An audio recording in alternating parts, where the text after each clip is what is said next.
Pemirsa, kita lanjutkan kembali diskusi kita dalam Prime Time Talk edisi malam hari ini. Kita masih berbicara tentang buruk rupa wajah hakim. Ini terkait dengan kasus beberapa waktu lalu atau kemarin di Medan. Kang Asep, saya mau nanya nih, jujur nih. Apa godaan terbesar seorang hakim? Waktu zaman Anda aktif jadi hakim, biasanya cobaannya apa? Ya godaannya duit. Duit saja? Duit, zaman saya kan gajinya kecil. Saya tuh hakim Jakarta Pusat tahun 99 sampai 2003-an ya. Itu gaji saya cuma 4 jutaan, 3 jutaan. Gaji hidup pokok. di Jakarta. Betul, karena saya sendiri kan nggak ada keperluan lain, uang itu cukup sih. Tapi kan ada tunjangan-tunjangan. Enggak. Itu hakim tuh dulu hanya terima cuma segitu, nggak ada tunjangan gaji, nggak ada lain. Cuma tok sebulan terima gitu doang. Itu gaji hakim. Sekarang kan ada yang lain-lain. Sekarang ada renovasi segala macam. Saya nggak hafal ya. Cuma tunjangannya satu gede. Jadi orang bawa ke rumah itu 30-an dapat lah, kalau sekelas Jatri PNI itu udah kelas ketua itu udah besar. Jadi nggak ada yang lain-lain. Bentuk godaannya seperti apa? Datang bawa duit, iming-iming atau minta? Ya pasti menggoda, karena selalu kan pengacara ingin menang, pihak-pihak itu ingin menang perkara. Nah, tapi para pihak juga, terutama para kuasa hukum yang sekali lagi kuasa hukum data negatif yang bagus banyak kan, udah tahu kelasnya siapa hakimnya yang bisa digoda, siapa yang enggak. Mereka juga udah tahu. Oh, mereka sudah punya daftarnya? Udah daftar. Anda tidak termasuk dong? Lah, kita kan kawan. Tapi Anda tidak termasuk daftar yang bisa kan? Karena sering saya katakan, kalau mereka siapa pengacara, siapa pihak yang pernah minta duit dan ngasih duit sama saya akan nyerahkan bangkol saya. Gimana mau nyerahin, baru datang udah diusir. Iya, makanya saya bilang silakan aja, termasuk Pak OCK lagi silakan tanya. Silakan Hotman Paris tanya saya. Silakan pengacara yang terkenal namanya, silakan. Dengan senang hati saya dengan akan menyerahkan diri. Artinya gini Kang, saya coba menggali lebih jauh soal apa yang dipikirkan seorang hakim. Kalau hakim itu berkeluarga, kemudian ada kebutuhan keluarga, wajar kan itu di cover dari penghasilannya. Tapi sebenarnya kan tidak berhenti di situ, nggak akan pernah berhenti kalau selama dia tidak merasa selesai dengan dirinya. Nah, godaan-godaan lain selain uang, bentuknya apa? Kan gini, sering saya katakan dari dulu ya, guru-guru saya tadi yang sebut mantan para ketua Mahkamah Hakim Agung ngajarkan di kampus ya, ketua ngajarin ngedidik kita jadi hakim. Jadi hakim itu tadi panggilan, jangan mau jadi kaya karena gajinya kecil. Profesi yang paling kecil gajinya hakim. Padahal ketua hakim lain besar-besar nilainya kan gajinya. Nah, jangan ada pilihan lain. Makanya kalau saya masih ingat guru-guru saya mengatakan, "Sep, lu kalau mau kawin, cari cewek yang kaya." Maaf dengan segala hormat Teh Desi ya, saya kasih contoh Desi Ratnasari. Tuh sama Desi Ratnasari udah cantik kayak artis katanya.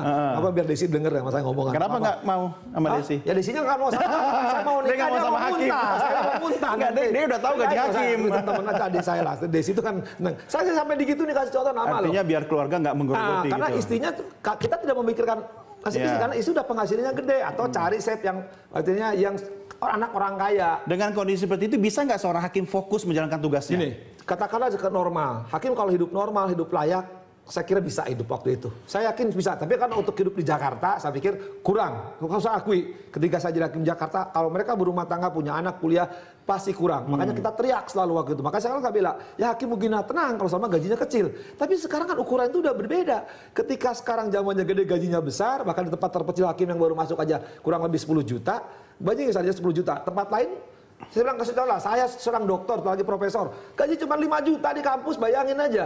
Kalau kita tahu bertahan di dulu, tapi ya ngeri juga gitu kan. Lebih enak kan? Nah. Tapi kan gaji gede nggak ada jaminan. Ya, maka saya bilang dulu kan kita beranggapan karena gaji hakim itu kecil, makanya wajar saya dalam tanda petik ya. Maka masih tergoda tuh sedikit dalam tanda petik, mereka butuh kebutuhannya. Tapi sekarang ketika gajinya besar masih melakukan, kan tanda tanya besar, kenapa masih melakukan? Karena kebutuhan pokoknya di atas UMR lah, kan UMR berapa? Masa masih kurang? Gitu kan pertanyaannya. Tapi ya mau diapakan lagi? Tapi gini, menarik dari Pak Ibrahim. Sering diajarkan mata kuliah PIH, mata pengetahuan ilmu hukum, sering dikatakan penegak hukum boleh kotor, polisi kotor, jaksa kotor, pengacara kotor. Tapi kalau hakimnya bersih, semua aturannya kotor, semua tersama. Itu diajarkan oleh Taperne, tokoh filosof hukum itu mengatakan, apapun kotor, kalau hakimnya berikan hakim terbaik, apa sih negaranya aman? Itu sudah dipahami oleh para sarjana hukum kok. Nah sekarang kalau ini sudah kotor, ini kotor, ya rusak. Kalau ini baik, ini kotor, cecep republik ini, silaka. Gitu. Kita cari ideal itu kan hakim itu pinter, jujur, gitu kan. Nah tapi yang jadi masalah sekarang, yang pinter juga susah, yang jujur juga susah. Ya udah dikit lah, misalkan pinter dikit, tapi jujur, gitu, mesti mending gitu. Tapi sekarang kan susah, idealnya kalau udah pinter, jujur. Apalagi kalau berani, itu lebih bagus lagi. Sekali dapat pinter, jujur, pinternya pinter korup lagi. Ya, soalnya mas ada pepatah gini, wong bodoh makannya wong pinter makannya setan.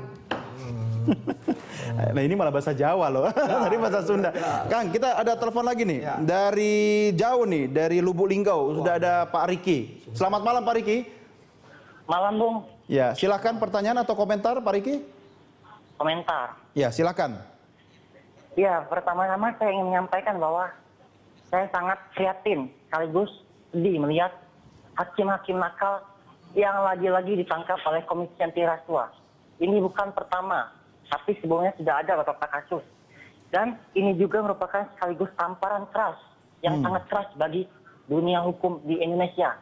Karena sejatinya hakim adalah wakil Tuhan di muka bumi. Betul. Seyogyanya kalau wakil Tuhan mampu melaksanakan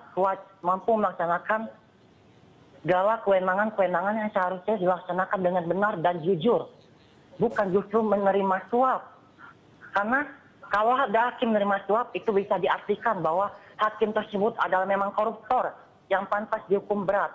Nah, kemudian saya ingin langsung berikan pertanyaan kepada Pak Ibrahim, perwakilan dari Komisi Yudisial. Ya. Untuk Pak Ibrahim, apakah kedepannya ada wacana untuk melakukan revisi terhadap Undang-Undang 31 tahun 99 tentang tipikor? Nah, di dalam undang-undang itu jelas bahwa maksimal 20 tahun. Nah, apakah ada penggodokan atau rencana penggodokan terhadap undang-undang ini untuk mengubah pasal ancaman maksimal pidananya menjadi seumur hidup? Saat ini 20 tahun diubah menjadi seumur hidup. Mungkin itu saja, Bung Doni. Terima kasih. Ya, terima kasih Pak Riki dari Lubuk Linggau. Ini walaupun santai, cool, suaranya lembut, tapi dahsyat juga pertanyaannya ya. Ini pacak ngomong gitu, Pak. Saya bisa bahasa Palembang. Susah kalau hakim ini ya. Susah. Tapi sayang sekali Pak Riki kita sudah terhenti dengan Pak Ibrahim. Kang Asep yang beri komentar dong. Gini, yang terakhir pertanyaan, memang betul Undang-Undang Korupsi diatur 3199. Nah, sekarang itu mau dirubah oleh DPR, masuk di KUHP. Cuman sayang, di KUHP, kalau hakim itu tidak termasuk korupsi, anehnya lucu. Nah. Kalau sekarang kan hakim itu kategori pasal 12, pasal 6, pasal 5 ya. Cuma ada di RUU KUHP yang sekarang udah prolegnas di DPR sedang dibahas mau dikebut ini, hakim itu kategorinya bukan kalau terima suatu bukan korupsi. Itu yang aneh, yang kita protes. Apa dong? Yang nggak tahu. Gratifikasi. Kita tanya nanti, mungkin materi tersendiri kita akan bahas. Bukan. Jadi kalau hakim di kategori babnya khusus. Bukannya malah menimbulkan ruang korupsi baru. Itu yang mungkin dulu dengan KPK kami itu menyerang tidak mau dirubah undang-undang itu, kok hakim kok tidak ada kaitan korupsi gitu, ke penyalahgunaan jabatan. Apa saya agak lupa sekarang tidak ini. Tapi yang jelas di masa kalau sekarang kan tegasnya bagus yang undang korupsi itu.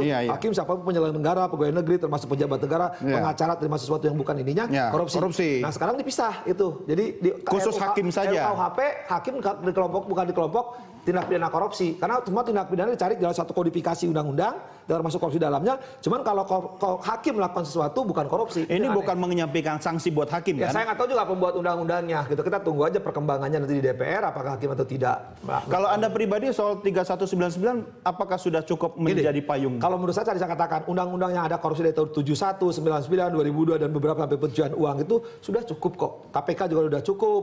Cuman kan permasalahannya yang berwenang kan regulasi kan DPR sama Presiden. Kalau mereka berkehendak merubah tapi tanpa alasan. Kalau merubah itu karena selama ini kan kurang baik, perlu diperbaiki. Selama ini kan KPK berhasil undang korupsi. Ya, tapi apa? Sekarang kan isunya undang KPK mau dirubah.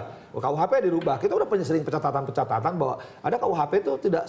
Kenapa sih harus ubahnya komprehensif? Udah parsial aja berapa yang penting. Apa semendesak inilah undang-undang korupsi harus diperbaiki. Jangan-jangan yang mau perbaiki takut kena. Itu satu soal baru lagi gitu sebenarnya. Judul khusus. Ya, pasti ada kepentingan begitu biasanya kan. Oke lah, tapi setidaknya Kang Asep ada optimisme dikit lah ya. Gini seharusnya lah ya. Gini, Don, saya katakan. Ya, saya mendengar telepon, silahkan bisa dibuka. Telepon, ngomong, beberapa hakim tuh nangis kejadian ini. Malu, Sep. Semua kejadian ini hakim yang benar. Beberapa hakim yang benar sampai itu karena hati-hati dengan air mata buaya kan. Enggak, itu hakim benar, hakim punya komitmen, saya kenal. Karena mereka kenal seperti keluarga sendiri. Saya hafal siapa hakim-hakim itu sampai bayangin, hakim bener aja nangis, sedih, malu. Tapi mereka udah apa kata? Saya juga bekas hakim malu. Coba bayangin. Ini nangis karena nggak terima suap atau gimana? Karena hakim yang ngomong ke saya itu kalau hakim nggak benar nggak berani ke saya. Kalau ngomong ke saya paling ngomong Allah banyak ngomong lu, Sep. Emang lu bersih? Kalimatnya begitu mereka. Oke. Ya ini betul. Ini bisa jadi indikator. Artinya itu bisa dijadikan sebagai bahwa Anda masih ada optimisme gitu kan? Ada optimis. Sekarang berapa hakim yang bersih, hakim yang benar, nama-nama itu hakim semua ngomong dengan saya. Tapi kalau yang bersih saja jumlahnya paling sedikit dan mereka diam, habis lama-lama kan? Ya, tapi kan saya pikir kepada teman-teman, ayolah terus masih ada harapan lah masih. Selama kalau semua saya bilang melakukan itu, tapi ada anda yang punya mengembalikan citra, saya percayalah, karena tidak semua apa yang dilakukan Tripeni dan kawan-kawan, saya bilang. Terus yang penting lagi, bayangin, kita bayangin ukurannya di media sosial, masyarakat begitu marah, ya. Saya aja yang bukan hakim, mau marah mau gimana? Yang hakim aja yang baik aja udah nangis. Sekarang udah nggak bisa diomongkan dengan kata-kata. Udahlah Kang, hanya bisa. udah. Jangan nangis, jangan sedih. Ya, abis ini kita lihat yang bagus-bagus dulu deh setelah ini. Kang Asep terima kasih ya. Sama-sama. Sampai ketemu lagi. Jangan pernah berhenti berjuang lewat caranya Kang Asep sendiri. Sekali Ya? berjuang tetap berjuang, sekali mati tetap mati. Oke.